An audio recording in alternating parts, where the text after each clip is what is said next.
விஜயனுடைய வரவை வாழ்த்தணும். கட்சி ஆரம்பிச்ச பிறகு கொள்கைகளை வெளிப்படுத்துகிற போது திராவிடம் தமிழ் தேசியம் இரண்டு கண்கள் அவர் பேசியது கொள்கை முரண் தன்னியல் போல ஏற்பட ஆரம்பிச்சது. அதை தாண்டி கட்சியினுடைய தொண்டர்கள் அரசியல் படுத்தப்படாமல் இருப்பதும் அரசியல் உழைப்பற்ற நிலையில இருந்து நேரடியாக நாங்கள் முதலமைச்சர் ஆகிக்கிறோம் அப்படிங்கிற மாதிரியான பேச்சுக்கள் சமூகத்துக்கு உகந்தது இல்லை.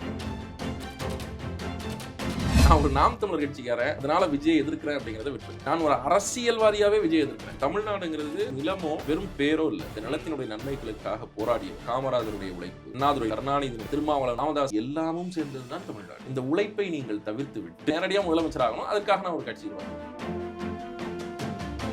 மக்களை தொடர்ச்சியா சந்தித்து அரசியல் உரையாடல்கள் நடத்தணுமா? நம்மை பார்ப்பதற்காக 41 பேர் இறந்து விட்டார்கள், அவனை போய் சந்திக்கணுமா? தேவையில்ல. பனையூருக்கு அரசு தூய்மை பணியாளர் போராட்டமா? பனையூருக்கு அரசு அரசியல்ல இது அருவருக்கத்தக்க ஒரு பண்பு. கம்ஃபோர்ட் ஜோன்ல இருந்துகிட்டு பாலிடிக்ஸ் இருக்குல்ல, அரசியல் அறத்துக்கே புறமானது.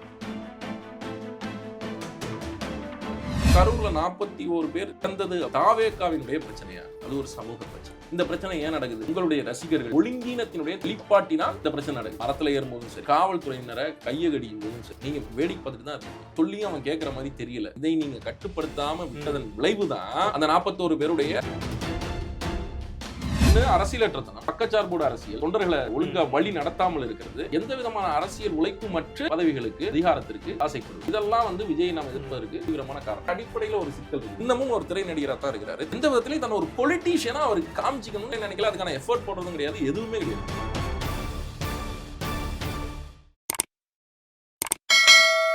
வணக்கம். வணக்கம். நாம் தமிழர் கட்சியில ரொம்ப ஆரம்ப காலகட்டத்திலேயே மிக முக்கியமான தளபதிகளில் ஒருத்தராக இருந்தவர் நீங்க. ஏன் ரொம்ப ஆண்டு காலமாக அவரை காணும்னு நிறைய வீடியோஸில் கமெண்ட்ஸில் பார்க்க முடியும். என்ன காரணம்? இதனால் ஒரு பிரேக் எடுத்துக்கிட்டீங்களா? கொஞ்சம் ஒரு இடைவெளி தேவைப்பட்டது, சொந்த வேலைகள், வேற எந்த காரணம். இப்போ விஜய் அவர்கள் அரசியலுக்கு வந்ததுக்கு அப்புறமாக விஜய் என்ன செய்ய போகிறார் 2026 தேர்தலில் அப்படிங்கிறது ஒரு மிகப்பெரிய பேசுபொருளாக மாறி இருக்குது. காரணம், அவர் ஒரு மிகப்பெரிய ஸ்டார், அவருக்கு ஒரு மாஸ் ஒரு பேஸோடு தான் அவர் உள்ளே வராருங்க. அந்த இதில் திமுக, அதிமுக போன்ற கட்சிகளை தாண்டி, இங்கே முன்னாடி இருந்த கட்சிகளை தாண்டி நாம் தமிழர் கட்சி விஜய் ரொம்ப கடுமையாக விமர்சிக்கிறாங்க, மற்ற பிரச்சனைகள் கூட விட்டுடுறாங்க அப்படின்னு ஒரு விமர்சனம் வருது. குறிப்பாக அவங்க கட்சியினுடைய கொள்கை பரப்பு செயலாளர் சாட்டை துரைமுருகன் அவர்கள் பேசுகிற பேச்சு இந்த பக்கம் ஒரு பக்கம் குளோரிஃபை பண்ணுறாங்க. ஒரு கட்சியே ஒரு யூடியூப் சேனலை பார்த்து பயப்படுது அப்படின்னு நாம் தமிழர் கட்சியினர் அதை பற்றி மகிழ்வாக பேசுகிறத பார்க்க முடியுது. இன்னொரு பக்கம் விமர்சனமாக என்ன வருது அப்படின்னா, தமிழ் தேசியம் அப்படின்னு கட்சி தொடங்கப்பட்டு பல்வேறு கொள்கைகளை முன் வச்சு நிறைய களத்தில் போராடிய ஒரு கட்சி இன்னைக்கு ஏன் ஒரு நடிகருடைய கட்சி, ஒரு கட்சியை எதிர்ப்பது தான் தமிழ் தேசியமா? தாவேக்காங்கிற கட்சியை எதிர்ப்பது தான் தமிழ் தேசியமா? விஜய்ங்கிற ஒரு நபரை எதிர்ப்பது தான் தமிழ் தேசியமா இன்னைக்கு ஏன் மாறி நிற்குதுன்னு கேட்குறாங்க. அதுக்கு உங்களோட பதில்? இல்லை, அது புரிதலின்மையால் வரக்கூடிய கேள்வின்னு தான் நான் பார்க்குறேன். அதில் என்ன ஒரு விஷயம் அப்படின்னா, விஜயினுடைய அரசியல் வரவை, அதாவது அவர் கட்சி தொடங்குறதுக்கு முன்பாக கட்சி தொடங்குறேன் அப்படின்னு அறிவித்த பிறகும் கூட நம்ம ஒரு ஆதரவு முன்னிலையில் தான் இருந்தோம். தட் மீன்ஸ் என்னன்னா, அரசியலுக்கு அவர் வரலாம், அதற்கு நம்முடைய வாழ்த்துக்களை தெரிவித்தோம். உண்மையிலேயே ஒரு ஜனநாயக நாட்டுக்குள்ளே யார் வேணாலும் அரசியல் கட்சி தொடங்கலாம், தேர்தலில் போட்டியிடலாம், அதற்கு சகல விதமான உரிமைகளும் இந்த நாட்டுக்குள்ளே உண்டு. என்ன சொல்லணும் அப்படின்னா, அப்படி புது கட்சிகள் வருவது, புதிய சித்தாந்தங்கள் மோதிக்கொள்வது, புதிய அரசியல் நடவடிக்கைகள் மேற்கொள்ளப்படுவது, அதெல்லாம் ஜனநாயகத்துக்கு ரொம்ப நல்லது. ஏன் அப்படின்னா, மக்களோடு அந்த கட்சிகள் ரொம்ப இணக்கமாக பயணிப்பதற்கும் மக்களோடு நெருக்கமாக தங்களை நிலைநிறுத்தியதற்கும் தொடர்ச்சியாக வேலை பார்ப்பாங்க. அது ஜனநாயக இயங்கு நிலைக்கு ரொம்ப ரொம்ப நல்லது. அந்த வகையில் நம்ம விஜயனுடைய அந்த வரவை வாழ்த்தினோம், வரவேற்றோம். ஆனால் கட்சி ஆரம்பித்த பிறகு அவருடைய தன்னுடைய கொள்கைகளை வெளிப்படுத்துகிற போது, குறிப்பாக அந்த மாநாட்டிற்கு பிறகாக தன்னுடைய கொள்கைகளை வெளிப்படுத்துகிற போது திராவிடம் தமிழ் தேசியம் இரண்டு கண்கள் அப்படிங்கிற ரீதியில் பேசுகிறாரு. அப்போது நமக்கு என்ன ஆகுது அப்படின்னா, கொள்கை முரண் தன்னியல் போல ஏற்பட ஆரம்பிச்சிருது. ஏன்னா நாம் முழுவதும் திராவிடத்திற்கு எதிரான ஒரு நிலையில் இருக்கக்கூடிய ஆட்கள், திராவிடம் இந்த மண்ணிலிருந்து அப்புறப்படுத்தப்பட வேண்டும் என்பதில் நமக்கு ஒரு ஒரு தீவிரமான எண்ணம் உண்டு.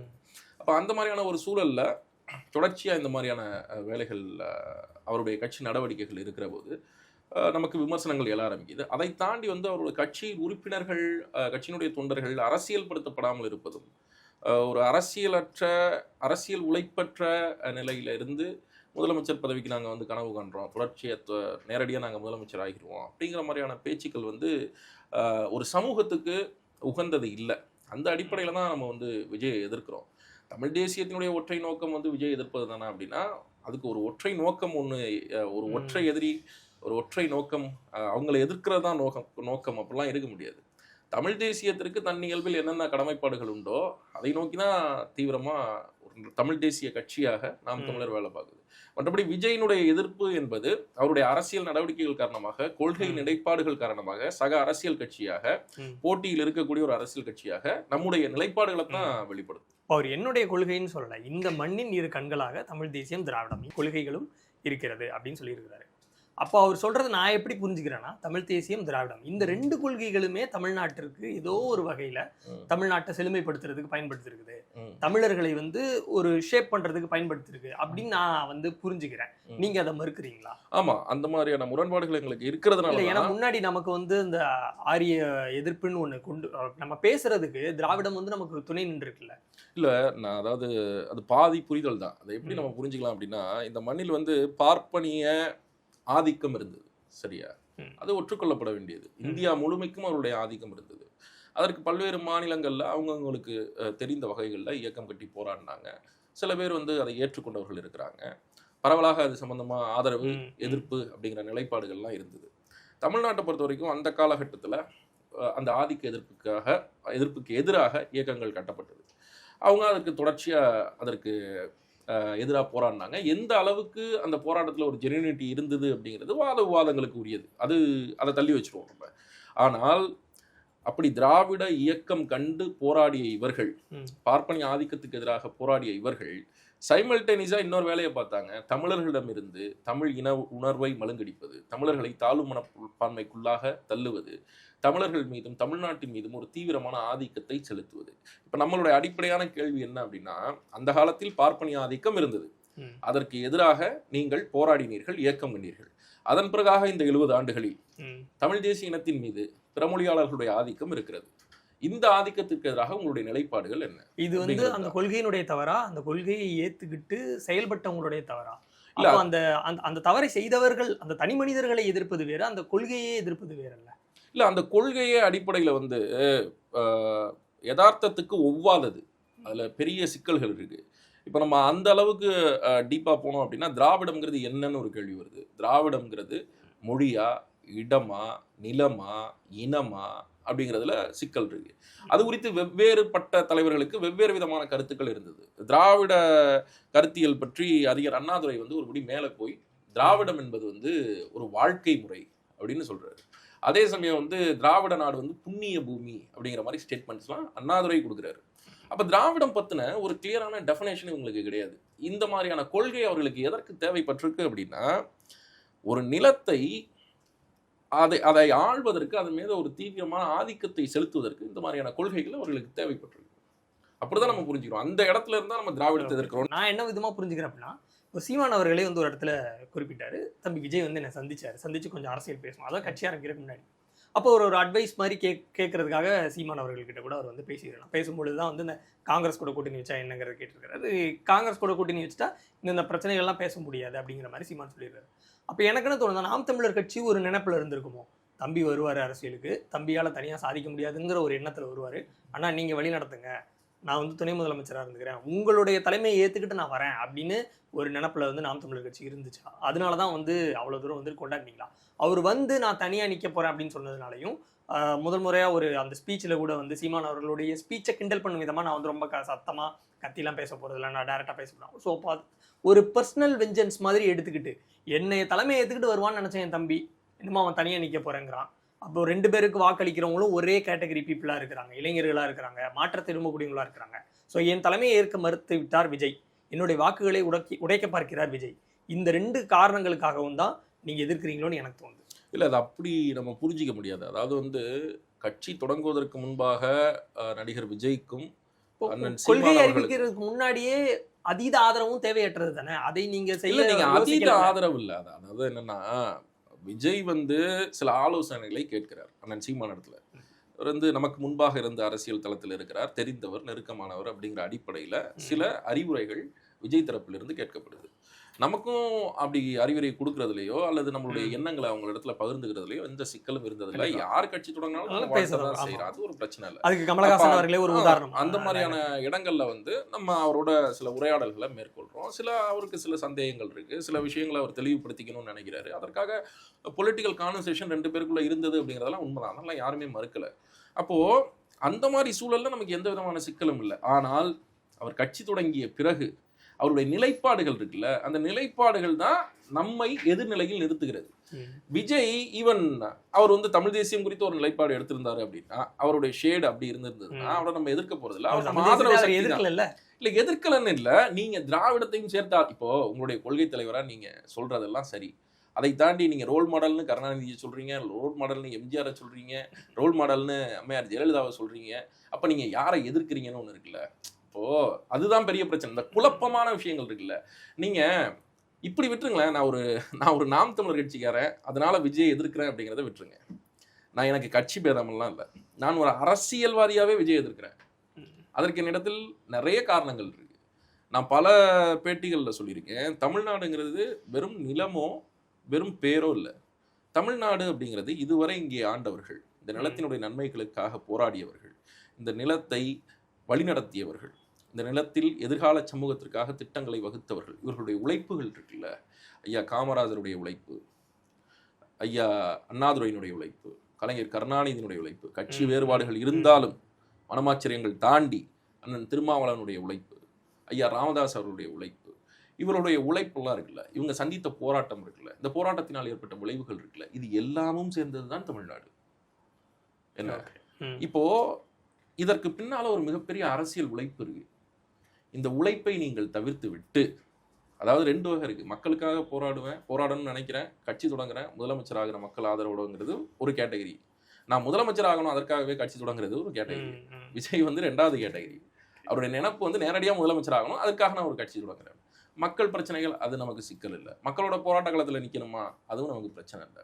மக்களை தொடர்ச்சியாக சந்தித்து அரசியல் உரையாடல்கள் நடத்தணுமா, அவங்களுடைய தேவைகள் என்னன்னு கேட்கணுமா, அதுவும் நமக்கு பிரச்சனை இல்லை.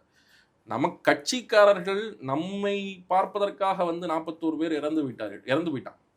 அவனை வந்து போய் சந்திக்கணுமா, இல்லை தேவையில்ல, அவனை வந்து பனையூருக்கு வர சொல்லு. தூய்மை பணியாளர் போராட்டமா பனையூருக்கு வர சொல்லுங்க. அப்போ ரொம்ப அரசியல்ல இது வந்து அருவருக்கத்தக்க ஒரு பண்பு. நீங்க ரொம்ப கம்ஃபர்ட் ஜோன்ல இருந்துக்கிட்டு ரொம்ப சொஃபஸ்டிகேட்டடா வந்து பாலிடிக்ஸை அணுகிறது இருக்குல்ல, அது வந்து அரசியல் அறத்துக்கே புறமானது. அதுவும் இல்லாமல் நீங்கள் உருவாக்கக்கூடிய இந்த அரசியலற்ற ஒரு கூட்டம் இருக்குல்ல, இந்த கூட்டம் எதிர்கால சமூகத்துக்கு மிகப்பெரிய தீங்கு. நீங்கள் பல பேர் வந்து நம்மளை கேட்குறாங்க, நீங்கள் கூட கிட்டத்தட்ட உங்கள் கேள்வியில் கூட அந்த துணி இருந்தது என்ன அப்படின்னா, விஜயோட ரசிகர்களை நீங்கள் ஏன் திட்டுறீங்க அப்படிங்கிறது ஒரு ஒரு ஒரு கேள்வியாக கேட்கப்படுது. அதாவது சமூகத்தில் நீங்கள் யாரோ ஒரு ஆள் வந்து தவறுகள் நடக்கும்போது கண்டிக்கணும். இப்போது கரூரில் 41 பேர் இறந்தது அப்படிங்கிறது தாவேகாவினுடைய பிரச்சனையா சொல்லுங்க நீங்க? அது தாவேகாவினுடைய பிரச்சனை அல்ல. அந்த இழப்பா அதற்கான காரணம்னு கேட்குறீங்க? இழப்பும் சரி, காரணமும் சரி. 41 பேர் ஒரு சமூகத்தில் ஒரே நேரத்தில் இறக்குறது அப்படிங்கிறது ஒரு சமூக பிரச்சனை. குழந்தைகள் இருந்திருக்கிறாங்க, பெண்கள் இருந்திருக்கிறாங்க. அது வந்து துக்ககரமான மிக மோசமான ஒரு நிகழ்வு. அது சமூகத்தை பாதிக்கக்கூடியது. அது ஒரு சமூக பிரச்சனை. சரி, இந்த பிரச்சனை ஏன் நடக்குது? உங்கள் தொண்டர்கள், உங்களுடைய ரசிகர்கள், இவர்களிடத்தில் இருந்த ஒழுங்கீனத்தினுடைய தொடர் வெளிப்பாட்டினால் இந்த பிரச்சனை நடக்குது. நீங்க அவன் மரத்துல ஏறும்போதும் சரி, அவன் கிரீஸ் தடவில் கம்பில ஏறும்போதும் சரி, அவன் காவல்துறையினரை கையை கடிக்கும் போதும் சரி, அவன் வந்து சேரை உடைக்கும் போதும் சரி, நீங்க வேடிக்கை பார்த்துட்டு தான் இருந்தீங்க. தீவிரமான கட்டுப்பாடுகள் எதுவும் இல்லை. நீங்க சொல்லியும் அவன் கேட்குற மாதிரி தெரியல. அப்போ அந்த மாதிரியான ஒரு கூட்டத்தினுடைய இந்த மாதிரியான சின்ன சின்ன ஒழுங்கீனங்கள் இருக்குல்ல, இல்ல அதான் சொல்றேன், இதை நீங்க கட்டுப்படுத்தாம விட்டதன் விளைவுதான் அந்த 41 பேருடைய மரணம். அதாவது 3 இருக்கு. 1 அரசியலற்றத்தனம், 2வது பக்கச்சார்போட அரசியல், 3வது தொண்டர்களை ஒழுங்கா வழி நடத்தாமல் இருக்கிறது, 4வது வந்து எந்த விதமான அரசியல் உழைப்பு மற்ற பதவிகளுக்கு, அதிகாரத்திற்கு ஆசைப்படுவது. இதெல்லாம் வந்து விஜய் நாம் எதிர்ப்பதற்கு தீவிரமான காரணம். அவர் வந்து விஜய்க்கு அடிப்படையில் ஒரு சிக்கல் இருக்குது. என்ன அப்படின்னா, அவர் இன்னமும் ஒரு திரை நடிகராக தான் இருக்கிறாரு. தன்னுடைய பிரபல்யத்திலிருந்து அவர் இறங்குவதற்கு எந்த விதத்திலையும் அவர் நினைக்கல. எந்த விதத்திலையும் தன்னை ஒரு பொலிட்டீஷியனா அவர் காமிச்சிக்கணும்னு எந்த இடத்துலையும் நினைக்கல. அதுக்கான எஃபர்ட் போடுறதும் கிடையாது, எதுவுமே கிடையாது. நீங்க அவருடைய மேடை பேச்சுக்களை கவனிங்களேன், முழுக்கவே வெல் ஸ்கிரிப்டட் பஞ்ச் டைலாக்ஸ் இருக்கும். தீய சக்தின்னு சொல்லுவாரு, ஊழல் சக்தின்னு சொல்லுவாரு, காரணம் சொல்ல மாட்டாரு. பிரச்சனை என்னன்னா காரணம் சொல்ல மாட்டாரு. ஒரு சிங்கிள் லைன்ல ஒரு பஞ்ச் டைலாக். அவருடைய பேச்சு முழுமையுமே இப்படிதான் இருக்கும். அவருடைய பர்ஃபார்மன்ஸ் முழுமையுமே இப்படிதான் இருக்கும். ஒரு 20 நிமிஷம் பேசுவார், 15 நிமிஷம் பேசுவார். ஏன் 2 மணி நேரம் 3 மணி நேரம் பேச முடியாது? ஆனால் பேசணும்னு அவசியம் கிடையாது. ஆனால் பேசுறதுக்கு கண்டனும் கிடையாது. சரியா? அப்போ தன்னையே அவர் அப்படிதான் கட்டமைச்சிருக்காரு. எல்லாருக்கும் ஒரே ஓட்டு தான். அரசியல் தெரிஞ்சவனுக்கும் தெரியாதவனுக்கும் வயதானவருக்கும் இளைஞருக்கும் எல்லாருக்கும் ஒரே ஓட்டு தான். அவங்க ஓட் பண்ண ரெடியா இருக்கிறாங்க. நான் நிறைய விஷயங்கள் சொன்னேன், இதுக்கு ஒரு சமூகம் காரணம்னு. நீங்க உங்க எல்லாம் தெரிஞ்சுதான் பண்றாங்க, அந்த கூட்டமே அதை விரும்புது, எல்லாம் ஓகே. பட் எல்லாரும் அவருக்கு ஓட்டு போடுறதுக்கு ரெடியா இருக்கிறாங்க. சொன்னாலும் சொல்லாட்டியும் அவர் ஒரு புதிய கட்சி. அவர் இது வரைக்கும் யாரையும் ஊழல் பண்ணல, அவரும் ஒரு மாற்றுன்னு தான் வராரு. எப்படி நாம் தமிழர் கட்சியை மாற்றுன்னு நம்பி இப்போ கொள்கையை பிடித்து தமிழ் தேசியத்திற்காக வாக்களிக்கிறவங்க ஒரு செக்டர் 8% இருந்திருந்தாலும் ஒரு 2% தமிழ் தேசியம் தெரியாம எனக்கு அதிமுக திமுக பிடிக்காது, அதனால நாம் தமிழர் போடுறேன்னு போட்டுருக்கலாம். ஸோ அந்த மாதிரியான வாக்குகளும் நாளைக்கு விஜய்க்கு விழுறதுக்கான வாக்கு இருக்குல்ல. நான் உங்ககிட்ட இருந்து வாக்குகள் அங்க போகும்னு கேட்கல. பட் அவருக்குன்னு ஒரு சில வாக்குகள் இந்த தேர்தல்ல வரப்போகுது. அது ஒரு தீர்மானிக்கும் சக்தியா மாறாதுன்னு நீங்க நினைக்கிறீங்களா? எதை தீர்மானிக்கும் சக்தியாக? ஆட்சியை, அதாவது ரூலிங் பார்ட்டியோட அந்த விஷயம். அதை நீங்க தேர்தலில் தான் பார்க்கணும். நீங்க விஜய் ஆட்சியை தீர்மானிப்போம் நாங்கள்லாம் அவர் ஒன்றும் கோஷம் வைக்கலையே. அவர் நாங்கள் பிடிப்போம்னு தான் கோஷம் வைக்கிறாங்க. அதாவது என்னன்னா பிரதர், என்னன்னா பொலிட்டிக்கல் பார்ட்டிஸ், புது பொலிட்டிக்கல் பார்ட்டிஸோட என்ட்ரி இருக்கும்போது, அதுவும் விஜய் மாதிரியான ஒரு திரைக்கவர்ச்சி கொண்ட ஒரு நடிகர் வருகிற போது மக்களுக்கு தன் இயல்புல 2-3 காரணங்கள் இருக்கு. ஒன்று, தங்களுக்கு பிடித்த கதாநாயகன். 2வது, ஏற்கனவே இருக்கக்கூடிய அரசுகள் மீதான வெறுப்பு. இந்த மாதிரியான காரணங்கள்னால அவங்களுக்கு வாக்குகள் விழும். குறிப்பாக கமலஹாசன் வரும்போது அது நடந்தது. ஈவன் ரஜினிகாந்த் கட்சி தொடங்கி இருந்தால் கூட அது நடந்திருக்கும். விஜய்க்கும் அது நடக்குது. விஜய் அவர்களுடைய பிரபல்யத்துக்கு ஏற்றபடி அது நடக்கிறது. புரியுதா? ஒரு சமூகம் அப்படிதான் ரியாக்ட் பண்ணும். அதுல மாற்றுக்கிறது இல்லை. விஜய்க்கு வாக்குகள் விழுகுமா? ஆமா விழுகும். அதுல எந்த பிரச்சனையும் இல்லை. ஆனா என்னன்னா, வாக்குகள் வாங்குறது மட்டும் அரசியல் இல்லை. இங்க பிரச்சனையே என்னன்னா, வாக்கு வாங்குறது முதலமைச்சர் ஆகிறது தான் அரசியல் புரிஞ்சு கொள்ளப்பட்டிருக்கு. அதுதான் மிகப்பெரிய சிக்கல். இங்க அரசியலுங்கிறது மக்கள் பணி. தொடர்ச்சியா மக்களுக்காக போராடுறாரு. இப்போ ஏன் விஜய் நம்ம சிக்கலுக்குரிய நபர்னு நினைக்க வேண்டியிருக்குதுன்னா, சாதி இந்த சமூகத்துல மோசமான விஷயங்கிறத நீங்க ஒத்துக்கிறீங்களா? கண்டிப்பா. சாதிய ஏற்றத்தாழ்வுகளும் தீண்டாமைகளும் சாதியின் பேரால் நடக்கக்கூடிய கொடுமைகளும் நீங்க எதிரான ஒரு ஆள் தானே? அஸ் எ ஜர்னலிஸ்டா உறுதியா கவின் நடக்குது. யாராலையும் சகித்துக் கொள்ள முடியாது. எல்லா கட்சிகளும் எதிர்ப்பு தெரிவிக்குது. விஜய் அதை பத்தி ஏன் பேசவே இல்லை? சமூகம் பற்றி உங்களுடைய பார்வை என்ன? சாதி பற்றி உங்களுடைய பார்வை என்ன? ஏன் நீங்க பேச மாட்டேங்கிறீங்க? ரொம்ப செலக்டிவா ஏன் நீங்க விஷயங்களை செலக்ட் பண்ணி அறிக்கைகள்? வெளிப்படையா வாக்குக்கான பயம் தான் அது. ஆமா, அப்படி இருக்கிற ஒரு தலைவர், அரசியல் தலைவர் நேர்மையானவராக இப்படி இருக்க முடியும். நீங்க இதுல உங்க ஸ்டாண்ட் என்ன? நான் ஒரு பக்கத்துக்கு ஆதரவா அறிக்கை கொடுத்தேன்னா இன்னொரு பக்கம் எனக்கு ஓட்டு போட மாட்டா. இந்த பக்கத்துக்கு ஆதரவா அறிக்கை கொடுத்தேன்னா கொடுக்க முடியாது. கொடுத்தா சமூகம் காரி துப்பும். இந்த பக்கத்துல இருக்கிறவன் நமக்கு ஓட்டு போட மாட்டான். ஸோ ஒரு பிரச்சனையை அணுகிறதுல இருக்கிற பயம் இருக்குல்ல, நான் இந்த பிரச்சனையை தொடவே மாட்டேன், எனக்கு சிக்கல் இருக்குங்கிற பயம் இருக்குல்ல, அந்த பயம் இருப்பவன் ஒரு தலைவனாவே இருக்க முடியாது. இல்ல, இந்த பயம் 50 ஆண்டுகளுக்கு மேல களத்துல நின்று 5 முறை ஆட்சி பண்ண கட்சிக்கு அந்த பயம் இருக்கு. அப்ப நேத்து வர விஜய் அதுக்கு பயப்படக்கூடாது. அவருன்னு சொல்றோம். நீங்க அவன் சரியில்லைன்னு தானே நீங்க வரீங்க. அதான பிரச்சனை. இப்போ நீங்க ஒரு கதாநாயக அந்தஸ்துல இருக்கிற ஒரு ஆளு, நீங்க படத்துல என்ன பண்ணிருக்கீங்க? என்ன தப்பு நடந்தாலும் தட்டிக்கிட்டு இருக்கீங்க. என்ன சாதியின் பேரால என்ன கொடுமை நடந்திருந்தாலும் நீங்க பஞ்ச் டைலாக் பேசிருக்கீங்க. மதத்தின் பேரால் நடந்த கொடுமைகளுக்கு பஞ்ச் டைலாக் பேசிருக்கீங்க. ஒரு அநீதி நடக்குதா, ஒரு பெண்ணை கையை பிடிச்சிருக்கிறாங்களா, நீங்க பாஞ்சி சண்டை போட்டுக்கிறீங்க. ஏங்க, சினிமாவில் நீங்க இப்படி ஒரு கதாநாயக பின்பத்துல என்னென்னமோ பண்றீங்க. அரசியல்னு வந்துட்டீங்க, அதை விட ரொம்ப ரியலா, ரொம்ப நியாயமா, ரொம்ப எத்திக்கலா கிரவுண்ட்ல நீங்க பர்ஃபார்ம் பண்ணணும். அவன் தான் ஒரு பொலிட்டிக்கல் லீடர். ஓகே, சரியா? அந்த குவாலிட்டியே உங்கள்கிட்ட இல்லையே. திருப்பரங்குன்றம் இஷ்யூல மதம் சம்பந்தப்பட்டதுன்னு தொட மாட்டேங்கிறீங்க.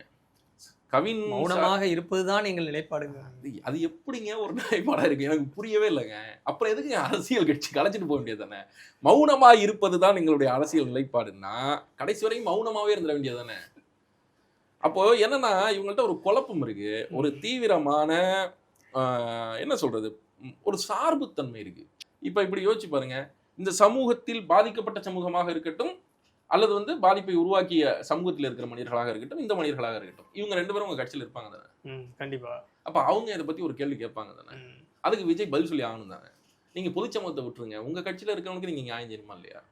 எது நியாயம்னு பேசணுமா இல்லையா? இது பேசுவதனால ஒரு தீர்வு வந்துடாது, நாங்க கோர்ட்ல கேஸ் நடத்திட்டு இருக்கோம் அதுக்காக அப்படின்னு சொன்னாரு. எந்த கோர்ட்ல எந்த கேஸ் நடத்துறாங்க? ஆதவ அர்ஜுனா அவர்கள் வந்து தனிப்பட்ட முறையில் ஒரு கேஸ் ஒன்று போட்டிருக்கிறாரு இந்த கொலை தொடர்பாக. நீங்க சமூக பிரச்சனை எல்லாவற்றையுமே சட்டத்தை கொண்டும் நீதிமன்றத்தை கொண்டும் அணுகணும் அப்படின்னா இந்த நாட்டுல அரசியல் கட்சிகளே தேவையில்ல, அரசியல் தலைமைகளே தேவையில்ல. சரிங்களா? அரச நிர்வாகம் நீதி வேற, அரசியல் கட்சிகள் சமூக பங்களிப்பு வேற. அதுல உங்க கருத்து என்னங்கிறது வேற. கருத்தே சொல்லாத நீங்க நீதிமன்றத்துல போய் என்ன வாதிட போறீங்க? நீங்க உங்களுக்கு ஒரு கருத்து இருக்கணும். ஏன் நீங்க பப்ளிக் கிரவுண்ட்ல அதை பேச மாட்டேங்கிறீங்க? ஏன் பேச மாட்டேங்கிறீங்க? உங்களுக்கு வாக்கு ரொம்ப முக்கியமா இருக்கு, நீங்க ரொம்ப சேஃபா ப்ளே பண்றீங்க. இது வந்து அரசியல் அறமற்றத்தனம், கோழைத்தனம் நாங்க சொல்றோம். இல்லன்னு அவங்கள பேச சொல்லுங்க. அப்படி முடியாது.